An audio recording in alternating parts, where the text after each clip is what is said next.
For months, astronomers reassured the world that the interstellar object, known as 3Y/Atlas, was nothing more than a harmless cosmic visitor, a frozen wanderer from beyond the solar system that would merely glide past Mars and fade into the void.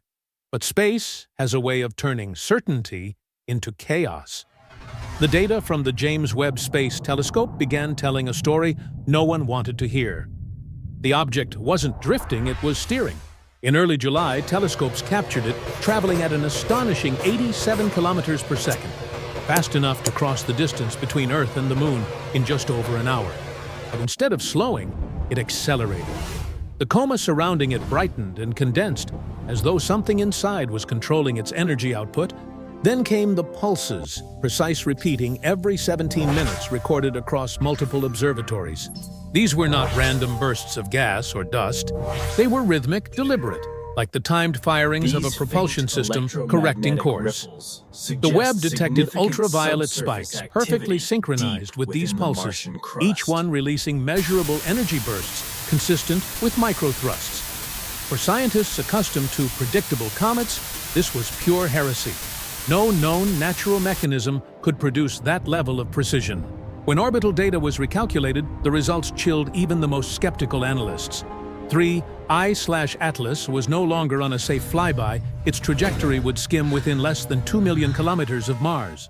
On a cosmic scale, that is a razor-thin margin, one gravitational nudge away from impact.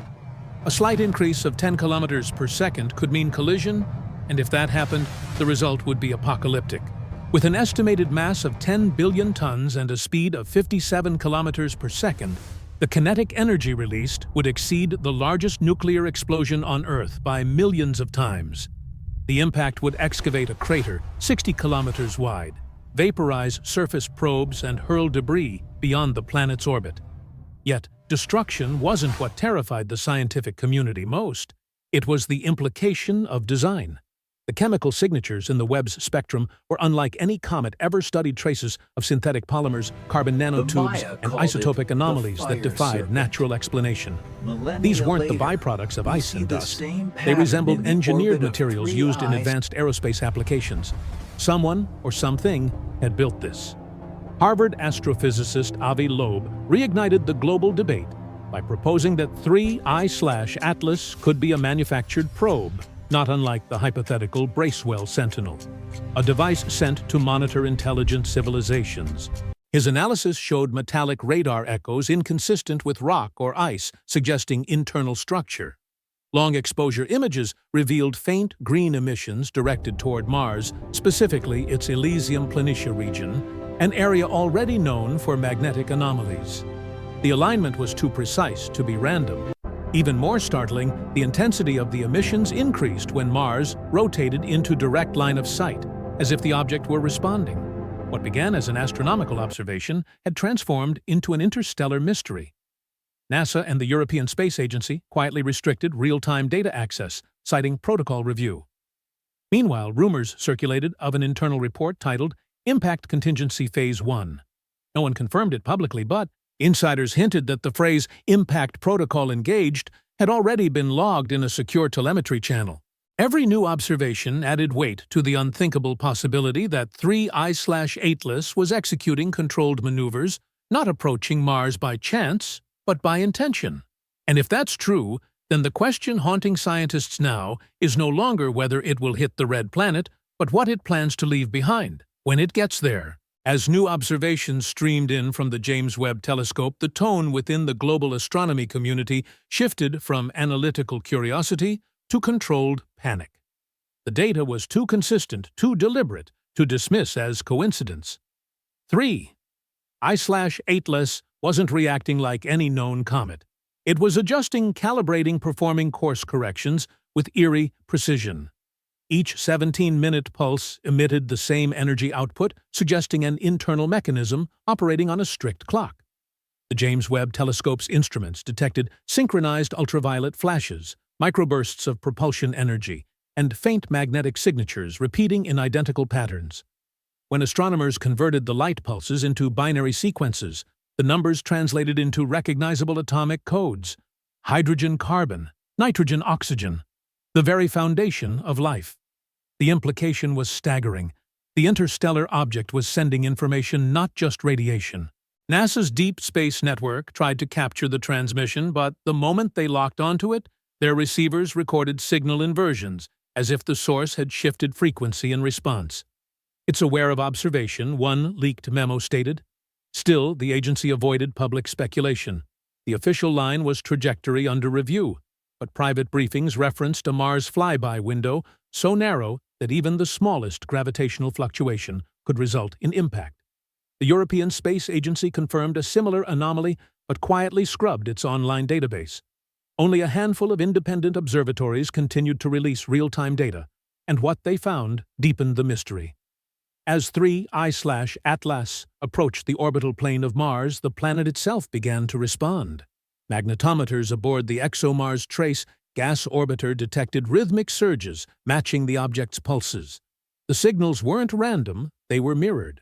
Every time 3I/Atlas emitted a burst, Mars answered with its own magnetic echo. Some researchers called it resonance, others called it communication. Even more bizarre seismometers registered faint vibrations beneath the Elysium Planitia surface, the same region targeted by the object's green emissions. The readings followed a spiral waveform, an elegant mathematical curve identical to the golden ratio. For a few scientists, that pattern was the proof. They feared this wasn't collision physics, it was calibration, as if the object were preparing for synchronization. Meanwhile, internal NASA channels went dark. Several instruments aboard Mars orbiters switched to standby mode, and mission logs vanished from public archives. Anonymous engineers leaked fragments of a phrase repeated across Communications Impact Protocol: engaged. If true, it meant agencies were preparing for an event they couldn't prevent. But what kind of impact were they expecting, physical, biological, or informational? That question split the scientific world in two. Was 3I/Atlas a threat, or a message written in trajectory and light? No one could say for sure, but one thing was certain: whatever intelligence guided that interstellar object, it had noticed us, noticing it. As the world's attention turned to Mars, tension began to mount both inside observatories and among the public desperate for answers. The James Webb Telescope continued to capture 3I/Atlas in exquisite detail, a luminous object with pulsating geometry, surrounded by structured plasma rings that expanded and contracted in timed intervals. Every pulse aligned perfectly with its approach vector toward the red planet. The readings showed temperature shifts far too exact for natural processes. These were thermal cycles regulated as though by design. What looked like gas jets were now believed to be controlled discharges, microthrusters, releasing energy at carefully timed moments. Researchers attempting to model its behavior found something alarming: its acceleration profile matched predictive algorithms used for orbital insertion maneuvers, the very calculations human spacecraft perform when preparing to enter orbit or make a landing. It wasn't spiraling out of control. It was executing a mission. The more data flowed in, the stranger it became. Spectrographic analysis revealed trace compounds, synthetic polymers, carbon nanotubes, and high-energy isotopes identical to those used in human engineering, but arranged in patterns unknown to any earthly manufacturer. These compounds reflected electromagnetic radiation in a way that amplified signal strength, creating what physicists described as a self-correcting communication field. In other words, 3I/Atlas wasn't just transmitting, it was ensuring it could be heard. Then came the first green flash, a burst of intense light observed by telescopes across 3 continents, visible even in Earth's upper atmosphere. For precisely 12 seconds, the Elysium Planitia region of Mars glowed emerald before fading. The data spike that followed suggested the planet's surface had absorbed a sudden wave of ultraviolet radiation mixed with trace organics. The energy signature was identical to those emitted by 3I/Atlas. But no explosion followed. No debris, no impact cloud. It was as though the object had released its energy in a controlled emission rather than a collision. Scientists were divided. Some proposed it had seeded the Martian soil with prebiotic material, a deliberate act of panspermia. Others argued it had deployed an information payload, perhaps data encoded within nanostructures. The most radical hypothesis came from Avi Loeb, who speculated that 3I/Atlas could be an ancient interstellar probe designed by a long-extinct civilization to awaken dormant ecosystems on target worlds. The timing of the event coincided with a rare alignment between Mars, Earth, and the Sun, forming a near-perfect straight line across space. To ancient astronomers, such alignments were omens. To modern scientists, they were coincidences. But the mathematical precision of this event defied coincidence. Ancient star maps from the Babylonians and Mayans described a fiery serpent bending near the Sun and striking toward Mars, an image now eerily mirrored by reality. When scientists overlaid those historical records with modern orbital paths, the geometry aligned within less than 1% error. It was as if humanity had seen this before and recorded it without understanding.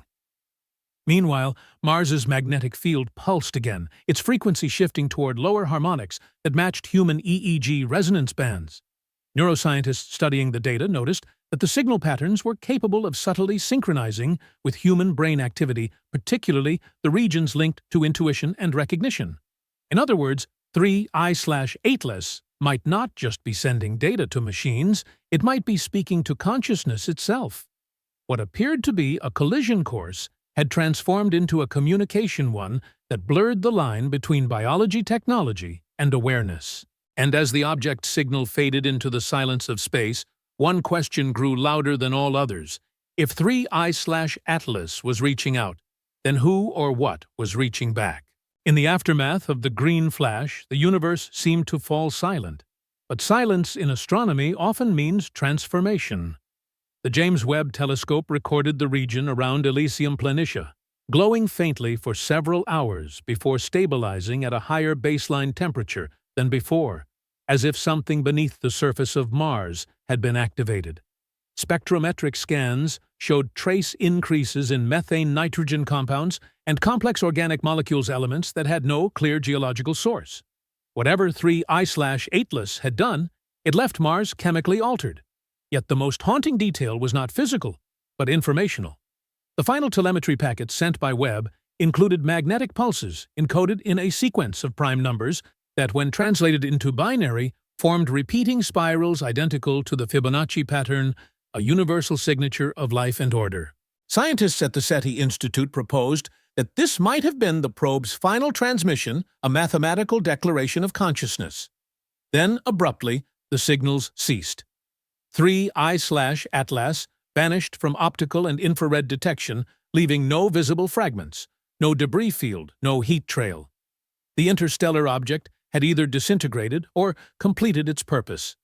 Within days, NASA restricted access to all Mars data labeling the files classified astrobiological anomaly. Leaked documents described a phrase circulating through internal channels protocol, theta biological assimilation event. No one could confirm what it meant, but the context was chilling. If 3I/Atlas delivered synthetic life or information-based organisms, then Mars was no longer just a barren world, it was an experiment running on its own. Some theorists suggested that the probe had carried nanobiological systems capable of replication and environmental adaptation, potentially awakening dormant microbial structures beneath the Martian crust. Others claimed it might have transmitted a digital genome, a library of cosmic life designed to embed itself within planetary matter. Either way, humanity had witnessed an event that blurred the definition of origin itself. If this was seeding, then it implied a cosmic continuity life spreading intentionally across worlds. If it was communication, then the language of that message was not words, but chemistry, mathematics, and resonance. Across the globe, philosophers and scientists began to reevaluate humanity's place in the cosmos. Had we just observed creation or manipulation? The green flash, once thought to be the sign of destruction, now stood as a symbol of initiation, the beginning of a planetary transformation that might take centuries to unfold. And as Earth continued to drift away from the perfect alignment with Mars, one thought lingered among those who had seen the data firsthand. If 3I/Atlas found Mars worth transforming, will it ever turn its attention toward us?